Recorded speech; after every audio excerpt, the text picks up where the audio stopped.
ગુજરાત જેવા વિકસિત રાજ્ય, પ્રગતિશીલ, વાયબ્રન્ટ ગુજરાત આવી વાતોના દાવા કરતી ભાજપાના ભ્રષ્ટ શાસકોના પાપે ફરી એક વખત ગુજરાતને શર્મસાર કરે તેવી ઘટના બની છે। એટલે કે ગુજરાતની અંદર દાવા કરે મોટા મોટા આરોગ્ય સેવાના, મોટા મોટા વિકાસના દાવા, અને એની વચ્ચે છોટાઉદેપુર જિલ્લાના નસવાડીમાં એક પ્રસૂતાને ફરી એક વખત, એટલે કે અગાઉ તો આવી 2-3 વખત ઘટના બની, પણ ફરી એક વખત એવી ઘટના બની કે પ્રસૂતાને હોસ્પિટલ લઈ જવા માટે રસ્તો જ નહીં, એટલે જોડીમાં લઈ જવી પડી।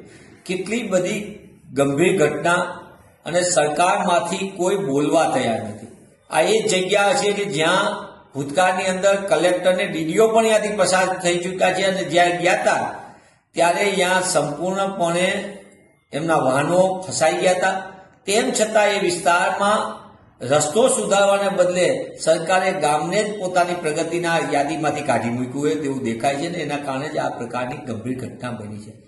આ સમગ્ર ઘટના માટે, આ અમાનવીય ઘટના માટે ભાજપાની અસંવેદનશીલતા છે સરકારની ગરીબ વિસ્તારને, ખાસ કરીને આદિવાસી વિસ્તારને અન્યાય કરવાની નીતિ ફરી એકવાર ઉજાગર થઈ છે।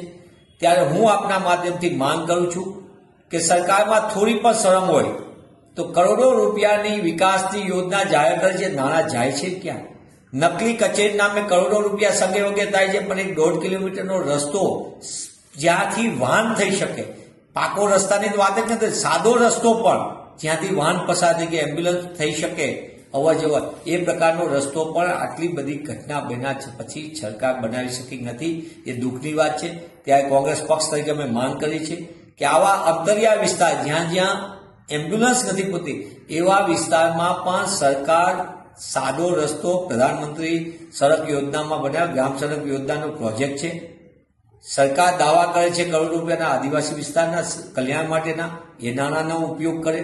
જિલ્લા પંચાયત, તાલુકા પંચાયત, રાજ્ય સરકાર અને કેન્દ્ર સરકાર તમામ જગ્યાએ 4 એન્જિનની ભાજપ સરકાર, તો આ વિકાસના નાણાં જાય છે ક્યાં? આનો પણ જવાબ ભાજપા સરકારે આપવો જોઈએ। દુઃખ સાથે કહેવું પડે કે સરકાર શું રાહ જોવે છે કે કોઈનું મોત થાય? સરકાર રાહ જોવે છે કે કોઈ ગરીબ આદિવાસીનું મોત થાય પછી જ સરકારે એ જગ્યાએ વ્યવસ્થા કરશે?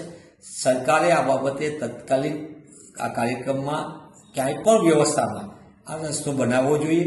કોંગ્રેસ પક્ષનું પ્રતિનિધિમંડળ પણ સરકારને તાત્કાલિક પણ આ બાબતે રજૂઆત કરવાનું છે, અને અમે પણ આવી જ્યાં જ્યાં રાજ્યની અંદર તકલીફ છે તે તમામ બાબતોમાં સરકાર તાત્કાલિક પણ, ખાસ કરીને વહીવટી તંત્રમાં બેઠેલા કલેક્ટર, ડીડીઓ એ તાત્કાલિક પણ વ્યવસ્થા કરે તો જ ગ્રામ્ય વિસ્તારના આવી પ્રકારની ઘટના બનતા અટકાવી શકાશે, અને સમયસર પ્રસૂતા હોય કે કોઈ ગંભીર રીતે બીમારીમાં હોય તેને આપણે બચાવી શકાશે।